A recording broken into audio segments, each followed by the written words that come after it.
Avec le temps, mes voyages sont devenus mes muses.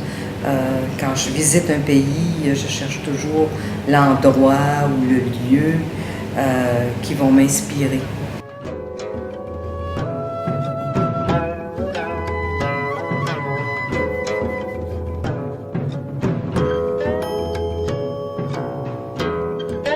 Dans le cas du tableau qu'on parle actuellement, ma nouvelle série, qui est une série inspirée du Vietnam, particulièrement du nord du Vietnam, et de Sapa, qui est une ville d'une beauté à couper le souffle. Et je voulais aussi parler des communautés ethniques que j'ai vues là-bas, de leurs costumes colorés, de la façon dont ces gens-là se comportaient, du bonheur qui avait l'air...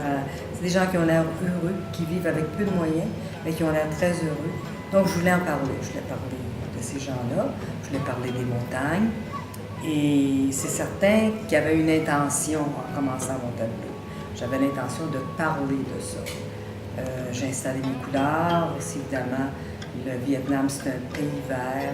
Il y a beaucoup de pluie, il y a beaucoup d'eau. Donc, on dirait que tout pousse. Les vers sont magnifiques.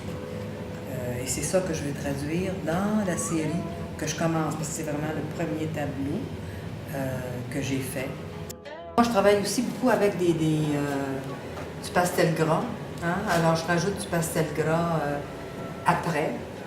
Et puis, j'aime ça m'amuser. En fait, c'est un terrain de jeu, un tableau. Hein?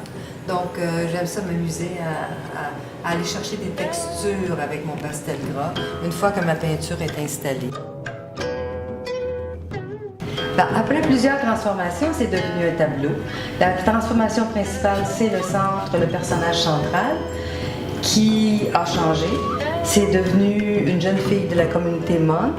La communauté culturelle, les Hmong noirs, sont très présents dans cette partie du Vietnam. Une fois que le personnage a été installé, j'ai réalisé qu'il y avait un lien entre la première partie et la dernière partie du tableau.